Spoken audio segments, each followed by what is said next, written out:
Om Sahanavavatu Sahanau Bhunaktu Sahaviryam Karavavahai Tejasvinavadhitamastu ma Vidvishavahai. Om Shanti Shanti Shanti.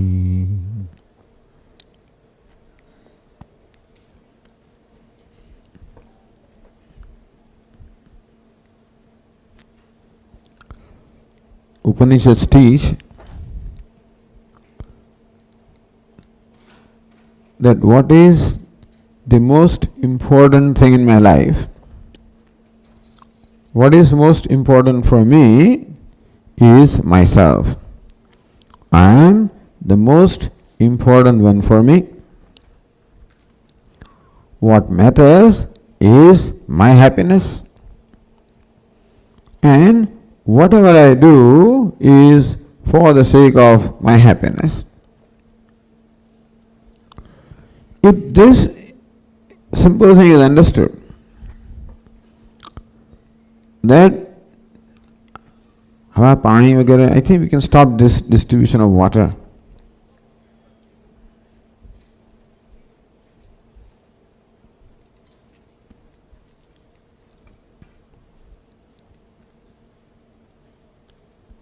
The simple thing that I am seeking in life is happiness for myself.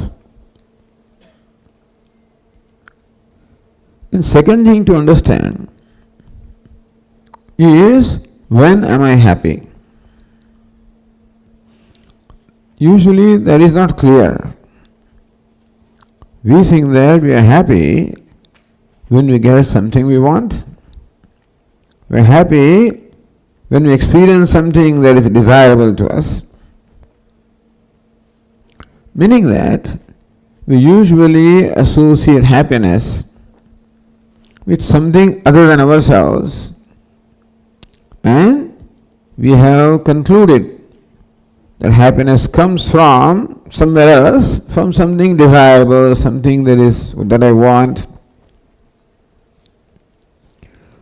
But this is where the insight of Vedanta comes, and that is what will enable us to understand why values are important in our life.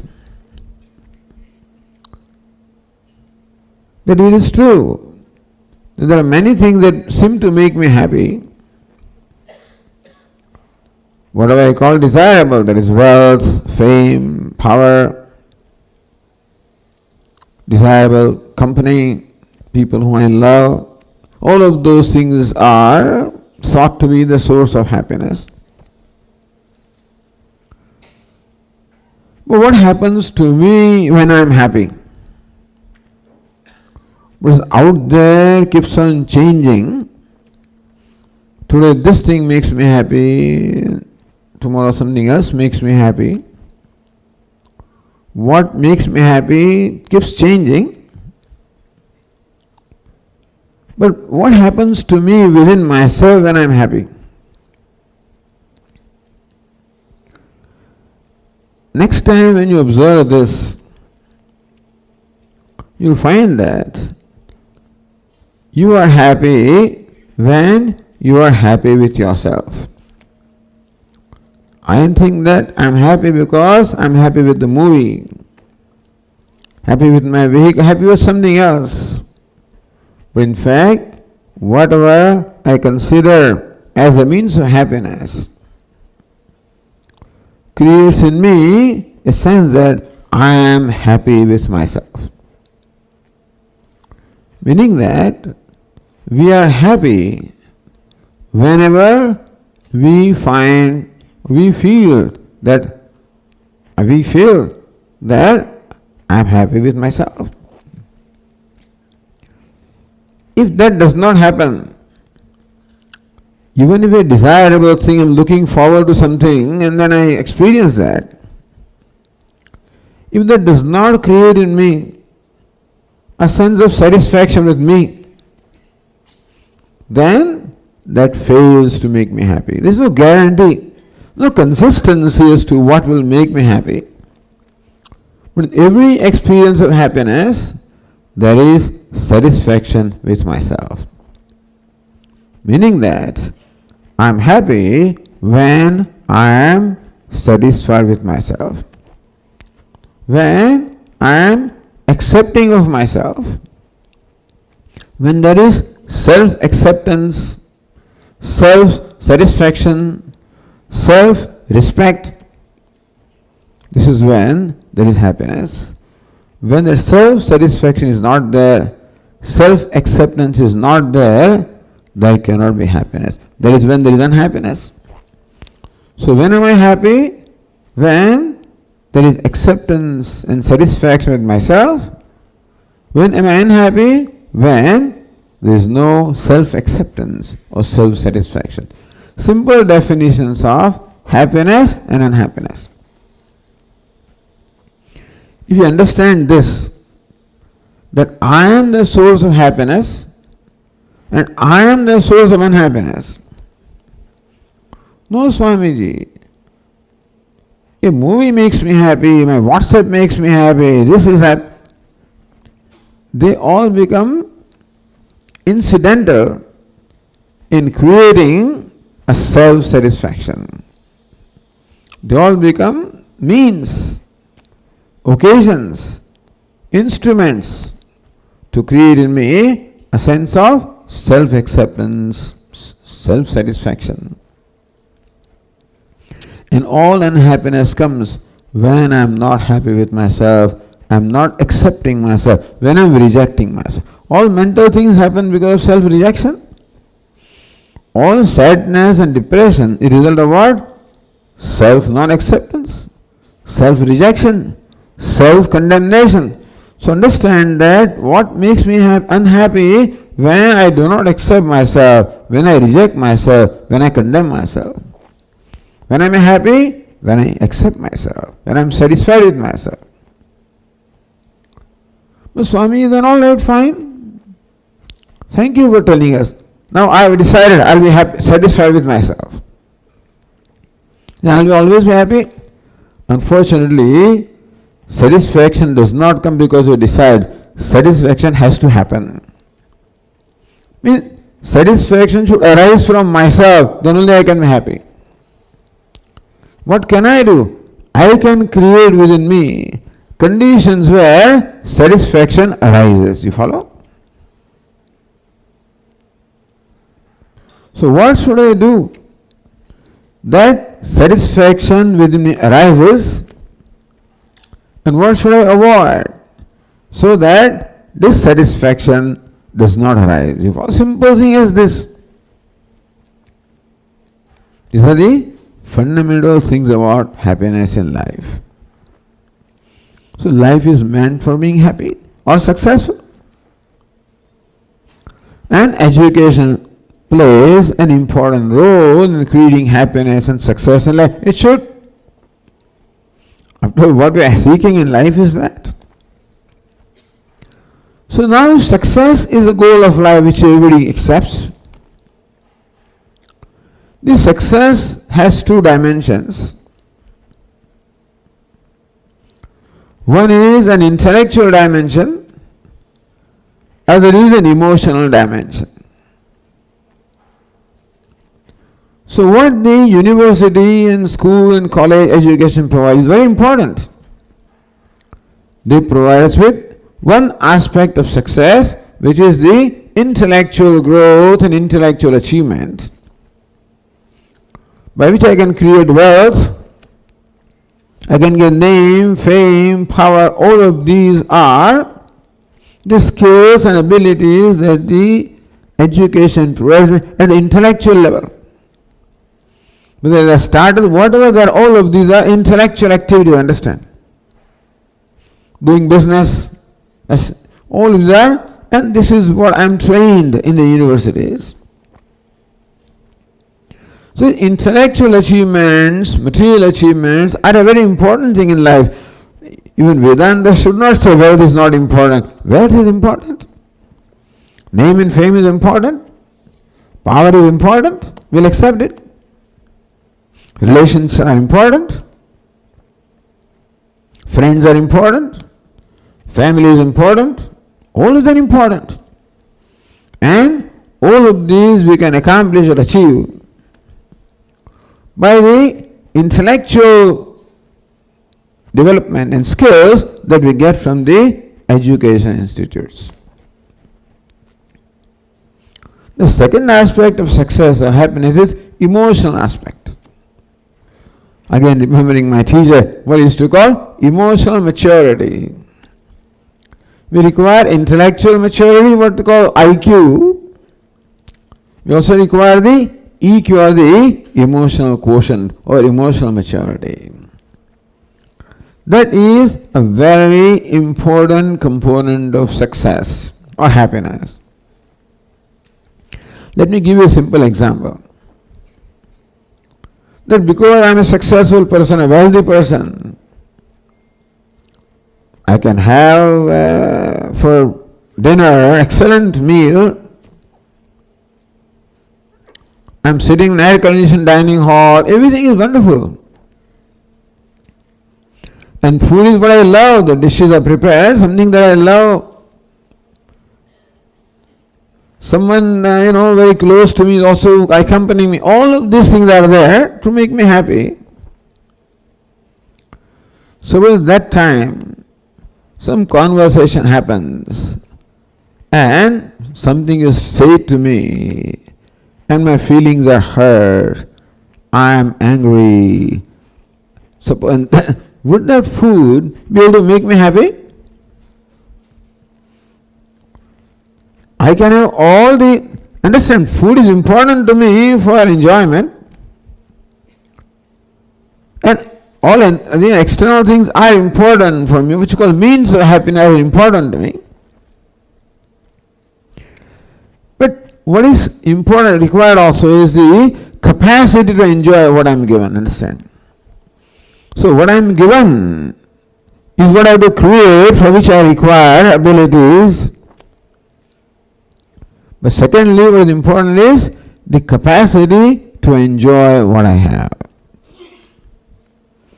And if I am an angry person at that time, I am hurt, there is jealousy, something like that in my mind, even the best thing cannot make me happy. Is it not so? So happiness requires two things. What is out there in terms of what I like, what I call success. The second component is the emotional quotient, emotional maturity. And this is where the values come in.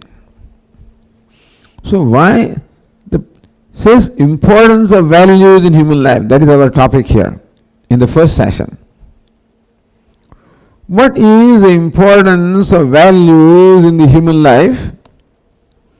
Is that they impart the second and very important component of happiness and success in life. When that emotional component is there, then there is success. If that emotional component is not there, there is no success or happiness, regardless of what I have outside of me. This is called objective component, a subjective component. A combination of these two creates an experience which we call happiness or unhappiness, success or failure is an experience. Every experience involves something which is out there as well as object as well as the subject. So much attention is paid to object. It should be paid to create wealth, to create comfort. It should be done. All technology, all development is required. But what is sometimes not understood is the emotional component of the success or happiness in life. When that is not there, then I am not comfortable with myself. I am not accepting of myself. When I am not comfortable with myself, I cannot be comfortable with what is around me also. So self-comfort, self-acceptance, self-satisfaction, self-respect, self-worth, self-esteem, all of these are the same thing as the emotional component, which is the contribution of values, meaning living life according to certain laws. So, what is the basis of a value? Although it was said that this generation doesn't know what the values are, but really every human being knows what the values are. Because fortunately, that self-consciousness is given to us. And everybody knows this basic value of the rule.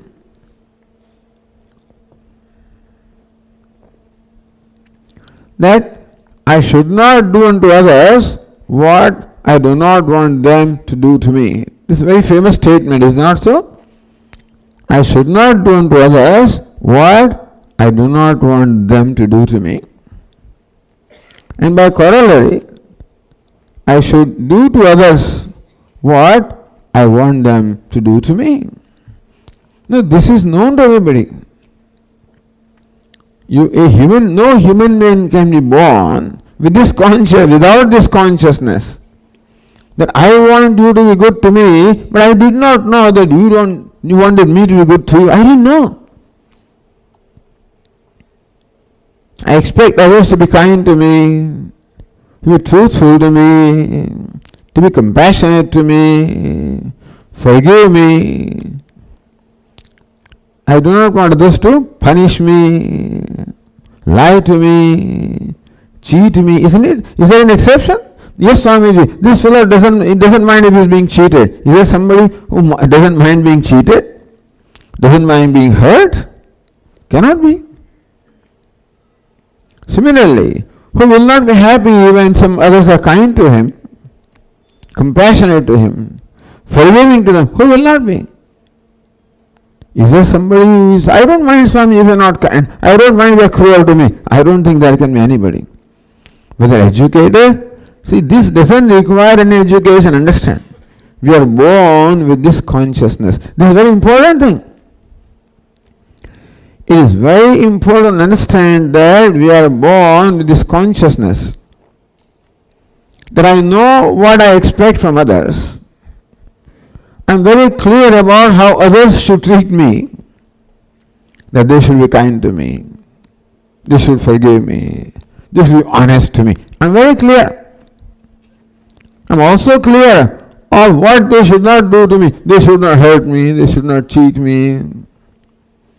There cannot be an exception. Meaning this does not require education because we are born with that consciousness. So nobody can claim ignorance of values. What is basic value? Basic value is I should not do unto others what I do not want them to do to me. And second part is I should do to them what I want them to do to me. This is known to everybody. Again, our Swamiji would say, if this consciousness was not given, it was a manufacturing defect. The Creator created human beings is like creating a Ferrari without brake, That's called manufacturing defect. Similarly, creating human being without this consciousness would be a manufacturing defect. And God doesn't make these defects. Meaning that everybody knows this fundamental value. That's good, Swami. We don't have to tell them anything. But what we will tell them is what we call the value of values. What is important is the value of values. See, non-violence becomes the fundamental value because I do not want to be violated by others. I do not want them to physically violate me. And I do not want them to emotionally violate me also. I don't want to be hurt by them emotionally. Is it not so? Otherwise, so many Me Too's would not have been there if violence did not mind. A lot of things would have been very simple. There are no courts required for dogs and cats. Required for human beings. Me too. You violated me. You insulted me, etc., etc. And that is quite right. Meaning that we know that we should not be hurt. Physically, emotionally, in any way. And that is fair. But sometimes we forget that others also expect. The problem is, we are all clear about what we want others to do to us or not to do to us. But the problem is, we are also given the awareness that others also expect the same thing from me. Just as I want others to be honest to me, I know that others also expect me to be honest to them. This is where the problem comes. I know that they do not want to be hurt by me. They do not want to be cheated by me. They don't want to hurt them physically, emotionally. They don't want them to me to be hurt. To hurt them by my physical action, by my words, even by my thoughts. This is where our problem comes. That is where sensitivity is required. I can practice this value. I know that I should not violate others. When can I practice that? When I am sensitive. What hurts others? I should know. When will I refrain from hurting others? When I know what hurts them. When I am sensitive about their feelings, sensitive about their rights and requirements, that just I have my rights, others also have rights. That I love my freedom, others also love freedom. I want to respect, others also want to be respected. So these are sentiments that everybody shares, even a child, I tell you. We have a caretaker in our ashram. He is a child. So one day I saw that fellow. So I said, he was so sad. I asked his father, why is the boy sad? Because his father told him something in presence of others. He was insulted in presence of others, and the fellow felt bad. 8-10-year-old fellow. Even little one also has self-respect, doesn't want to be heard, wants to be respected, and it is natural. It is fair. They should. And we should understand that and respect their rights and feelings and sentiments. So this is where the value of non-violence comes. I should know what violates to begin with. Then, so this is called education. That non-violence value is known to everybody. But what are the dimensions of non-violence? What does non-violence mean in a given situation? And what do I stand to gain when I practice non-violence? If practicing a value does not contribute anything to me, then who cares for it, isn't it? If by being honest, usually, when we are honest, within ourselves there is an expectation that people should acknowledge that. When I am kind to others, I expect that people should acknowledge that. Swami, I did so much and he doesn't do anything to me, he doesn't even acknowledge, he doesn't even return, doesn't even smile, doesn't even say thank you.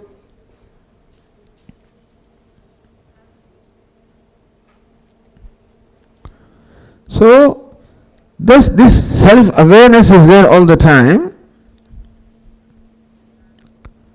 We'll talk about the interpretation of value also, but first of all I want to say how values are most fundamental things in our life, because every human being is conscious about what he or she expects from others, and that he or she knows what others expect from them. That is such a norm. You see, when I interact with you, there must be a norm. What is norm? Is accept the rules. Just as when you drive on the road, there are some norms. That I should drive on the left side of the road. A norm that I should be within certain speed limit, not in India, but in general, that is where it is. That when I come across a traffic light, I should stop when it is red light. If that norm is not followed, if people do not respect those traffic lights, you know what can happen? We know what happens anyway, and nothing but, if you do not respect those norms, there is nothing but accidents and conflicts. Is it not so? Which are plenty in India, of course, but still, still it is minuscule. I always wonder, how could people reach home safely? When you look at the thing and what's going on the road.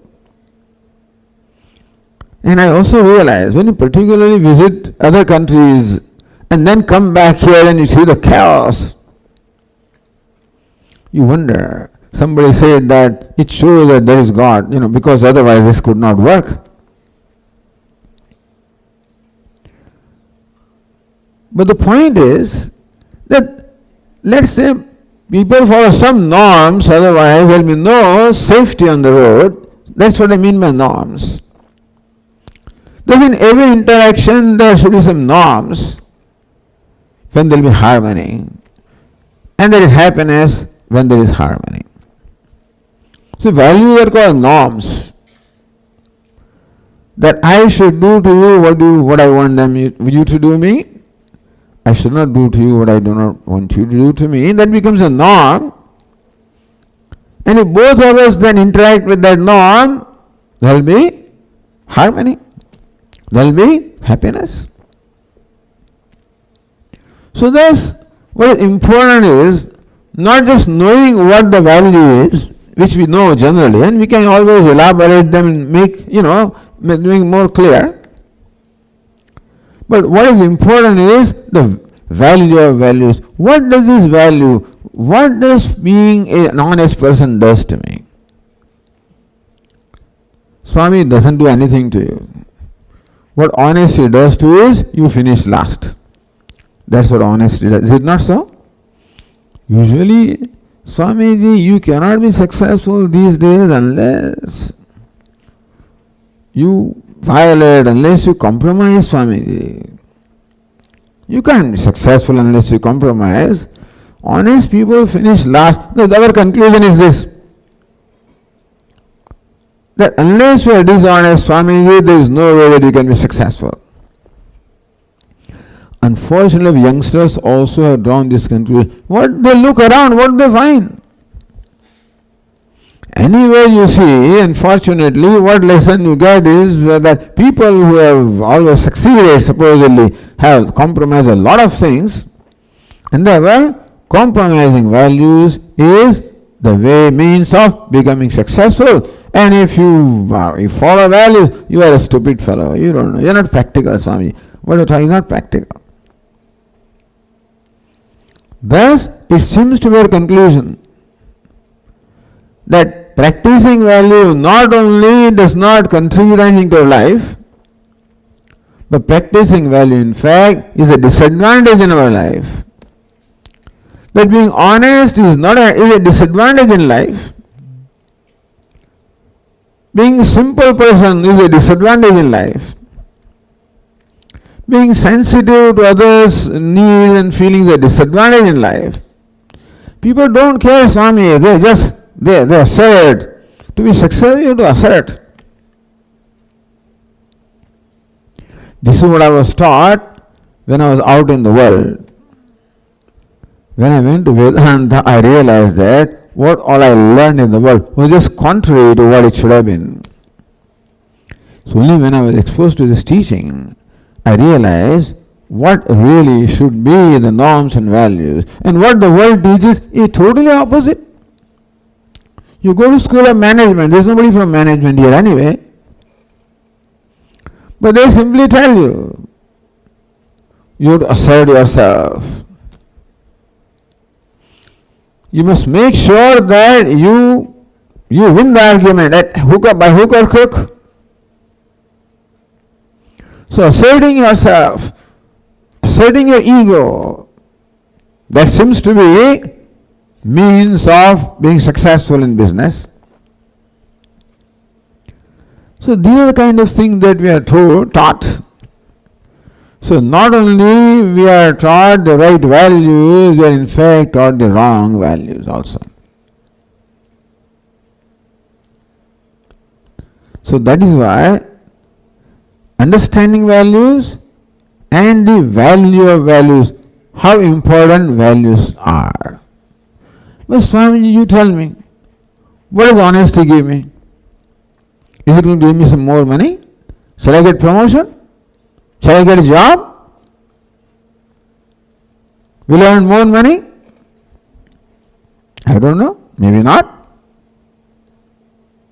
Then what do I get by being honest? Why should I be honest? And you should not be. We should not do anything unless it is some benefit. Naturally, we are utilitarian people. And if following these values does not contribute anything in our life, why should we follow them? True? So this is where we come to what we started with, is when am I happy? If happiness is the goal, after all, please tell me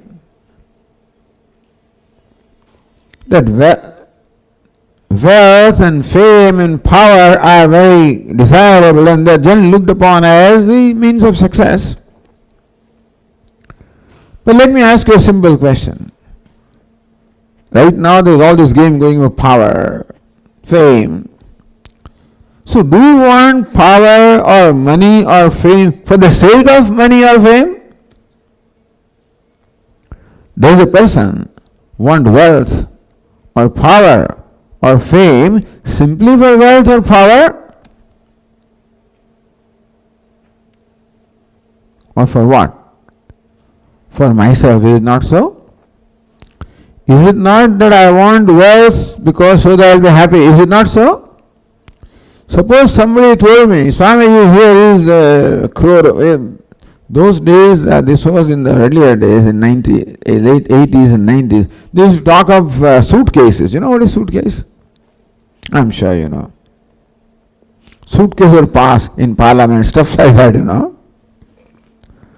Nothing but huge amount of money. Is that all this wealth, if I get, is it for the sake of wealth or for the sake of myself? Understand that ultimately whatever I want for my happiness. What really matters to me is happiness.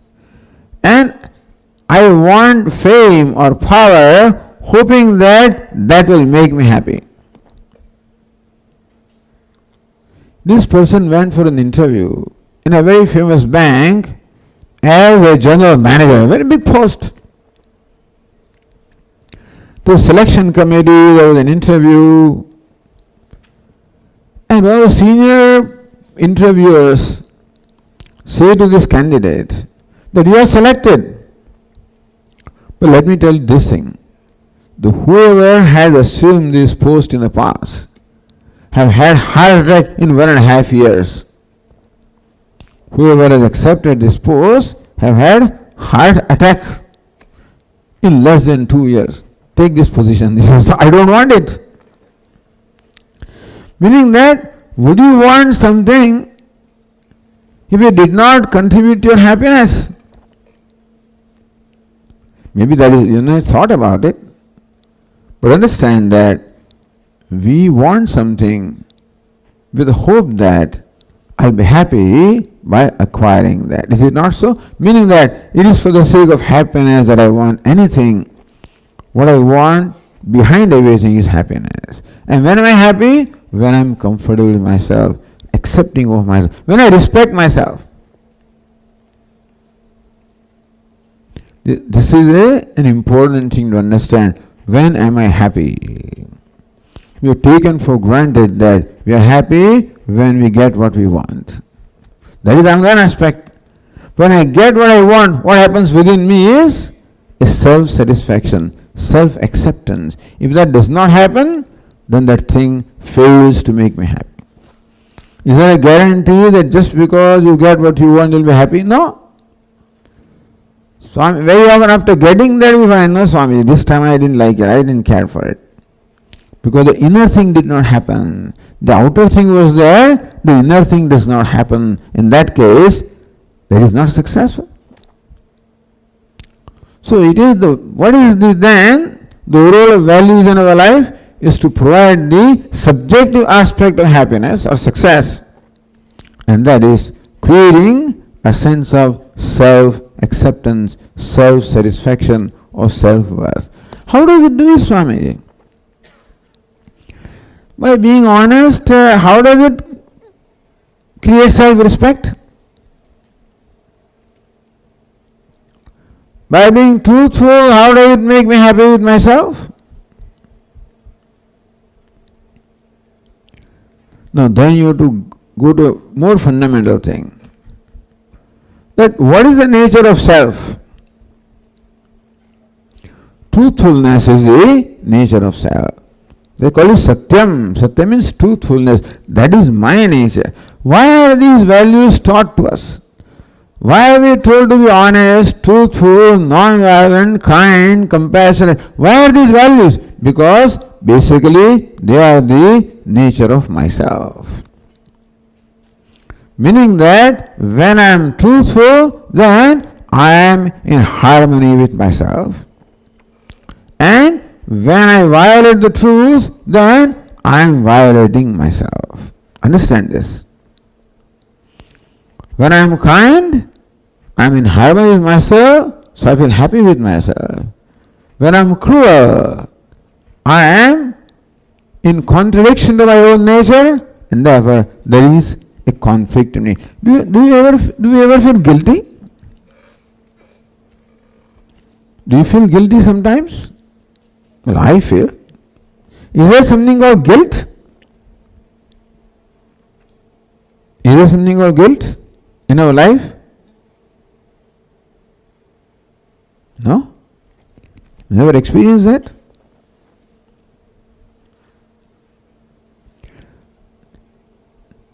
Many years ago, when I passed through customs coming back from United States with huge suitcases, the customs officer asked me, Swami, why are your suitcases so heavy? You're a Swami. Why are they so heavy? The reason why suitcases are heavy, this is some 30 years ago. All kind of electronic stuff, because it was not available in India. And so we would import those days even tape recorders and all sorts of electronic items. But they were all taxable. So supposedly you are supposed to declare what all taxable items you have before the customs. Moment you say yes, they will open your suitcase and then count every shirt, everything they will count, make a long list of what is the value, add 100% penalty and some 30% tax, meaning that you may wind up paying maybe 100,000 rupees of all this stuff. So now the customs officer asked me, Swami, what are you carrying? Do you have some dutiable goods with you? So what should I say? I am a Swami. And I am respected. If I say no, let go. If you say no, I don't know. But then if I say no, and with a certain thing on my face, okay, Swamiji. Meaning that I can take advantage of the respect that I get in this country as a Swami. Those fellows don't understand. I go to United States. Why are all your clothes are orange? You seem to like orange. When they open my bag. You seem to like orange? Do you eat orange also? Some kind of questions I ask you. Well, here they know, not always, but many people know what a Swami is. And if I say, I don't have anything, they'll let me go. And I say, no, thank you, I don't have anything. And I get out. I've sold 100,000. That's a lot of money even for a Swami. How will I feel in my mind? With that 100,000 rupees, I buy a big TV and I'm watching and enjoying. So when I watch that TV, will I remember that incident? What will that incident, when I told a lie, when I was dishonest, will it create something in my mind? It would create a sense of guilt, because I know that I have deliberately done something that is wrong, that I have gone against my basic values about which I am familiar or conscious, and there is a sense of guilt. You know what is a sense of guilt? Whenever you have deliberately done something wrong, then that creates in my mind a sense of regret, sense of guilt. Please tell me, am I happy when I am guilty or unhappy? This guilt is a great source of unhappiness. Swami, that's all I do, forget it. Doesn't matter. How long does it last? I told a lie, I know I have told a lie, I'll be guilty for a few, and then next time I continue. So what happens is little violations are there. I told a lie here, I cheated this fellow, etc. Because we can't be honest in this world. Some Mahatma said that even husband does not reveal everything to the wife. Sometimes wife does not even know what his husband's salary and bank account. Because you can't afford to be honest.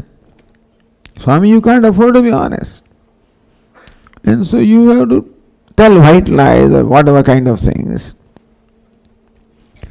But whenever I do that, understand that I have to pay a price. It is not free. What is the price? A little sense of guilt is created. In every sensitive person, a sense of guilt is created when we deliberately violate a value. You observe now, when I deliberately tell a lie, deliberately cheat, deliberately hurt, deliberately I am cruel, it leaves in my mind a sense of guilt, meaning that I am not happy with myself. What is guilt? I did something wrong. Meaning that I am not happy with myself. Meaning that I fall in my own esteem of myself. I am no good. Guilt means what? I am no good. So it doesn't last too long. It doesn't matter. The next occasion comes. A little lie, a little guilt, little lie, little guilt. You know what happens? It all piles up. This is called a little trauma in our heart, a little trauma. It all piles up. You know how it piles up? You know the youngsters with their motorbikes? In this university, so many bumps are there, so many speed breakers are there. That is all right. But the road also, because that's the only way they can control the speed. There's nobody going to follow any limits.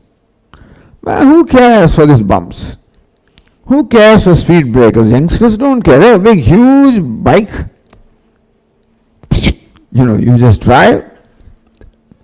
Second bump, drive. Little jump. You are strong. You don't even feel any impact of that jump. Is it not so? When you are young. But do you think that impact, understand that it is an assault on the body, it's a trauma. Very small little damage is left in your spinal cord. Very small, insignificant. But during the day, if these 20 bumps are there from morning till evening, and 20 times you jump, and 20 little traumas are there, by the time you're 45, Swami, you think that there was a catch in the back because I think you slept in the wrong bed. I think something happened in the sleep, Swamiji. I did not do properly. That wrong Pillow was there. Something happened in my neck. No pillows, nothing does that. You ask younger, nothing happens to them. It's not that pillow. Pillow became instrument. What? There's a pile up all these little traumas. And what does it do? You get a catch, a extruded disc, slip disc. These things won't happen overnight. No, they say, Swamiji, this happens because you must have bent down. You must have, lifted some weight. You think so? No. It is all the result of those little traumas that kept on happening. Similarly also, we violate a value. A little trauma, a little sense of guilt. At the end of age of 45, 50, have you heard this expression, mid-age crisis? Have you heard this? You just don't feel good. You feel sad. Somehow at that age you feel sad. What did I do in my life? This is all the result of little traumas, of hurt and guilt that we piled up because we failed to follow the basic rules of life. Every guilt is like a bump. Leaves a little trauma. Where? In my emotional makeup. The result is sadness, depression. So understand that we should know that we pay a heavy price whenever we violate the value. Swami, that's what you think. People have no guilt at all, They tell lies right and left and feel nothing about it. Isn't that good? Suppose you tell a lie and don't feel anything about it, will it not be good? Lord Krishna says that whenever something wrong is done continuously, it results into destruction of the person. Buddhinashat pranashyati. Buddhinasha happens. There is damage in the buddhi, pranashyati. You get destroyed. Nobody gets destroyed, Swami, but what is destruction? Swami, you talk of guilt. He doesn't feel guilt at all. He is a cold-blooded murderer. Feels nothing. He does that and feels very happy because he's successful. He's going to get $1 million. Where is guilt here? People are telling lies right and left, feels no guilt at all. How do you say? So, isn't that an accomplishment? I tell you, not feeling guilt is not desirable. It means that you are no more a human being. Who is a human being? One who feels guilt. I'll tell you who does not feel guilt. This two-way consciousness that we have, that I am very clear about what I expect from others, and I know that others also expect the same from me. This two-way consciousness is there, but that's not everywhere. A cat doesn't have that consciousness. A cat knows that she doesn't want to be hurt by others, but does not know that a mouse doesn't want to be hurt. I'm telling you, A cat does not know that, is not aware that a mouse does not want to be killed. And therefore, without a sense of guilt, it can make a mouse its breakfast with no sense of guilt. That would be nice, is it not? No. That means what? When you don't feel guilt, you've gone down spiritually to the level of a cat or a dog or an animal. Those who study evolution knows how many millions of years it has taken for the organism to grow from an animal to a human being, and by living this life of violating the values, we go down. Whether you believe in law of karma or not, I don't know. If you believe in the rebirth or not, I do not know. If you believe, then what do you think you will be born as? If you lived a life where there is no sense of guilt, then you will be born as a creature which has no sense of guilt. What is that? That's an animal. It is not an emotional blackmail I am doing, but I am just telling you the basic rules. You need not believe that. The next birth, that is not our criterion. Our criterion is this birth itself. When you are not guilty, there is no happiness. You become insensitive. Nothing then touches you. You place a nice, this bouquet that is given to me, which I enjoy, how beautiful arrangement it is. We enjoy that. It is not the beauty of the flowers, the colors, the fragrance. Is not so? Do you enjoy? We do. You give that bouquet to a cow.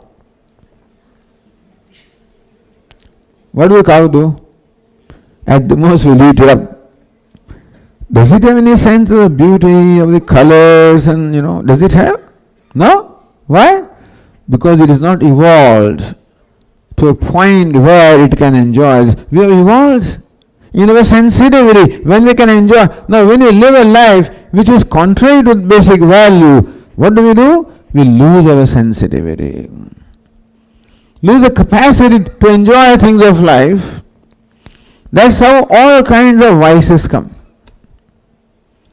You find that more we accomplish by compromising values.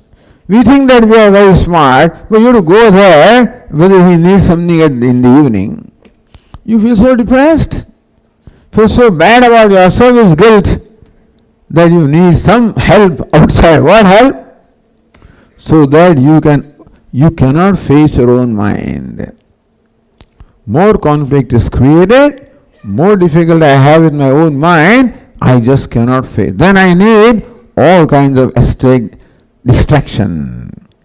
You need your videos and what. There's nothing wrong in those things as long as you use them. But if you cannot do without them, which means that it has become an addiction. What is an addiction? Addiction is a situation where I cannot face myself. Suppose you snatch away that thing from the hand of the person. They'll fight with you. Because you can't do without that. Even children, so I'm telling you what happens when thus we violate the values, what happens to our subjective personality. And that is where the happiness is. How we can create unhappiness or misery for ourselves when we violate the values. And contrariwise, how we can create happiness for ourselves when we practice the values. So this is very important to understand. This is what we call value of values. The values are understood by us and we will explain to them.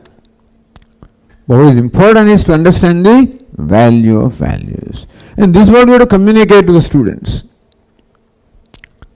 We have come to a point where there is supposed to be a tea break. So we can take a break for it says 15 minutes here, whatever, 10 minutes, 15 minutes. Maybe.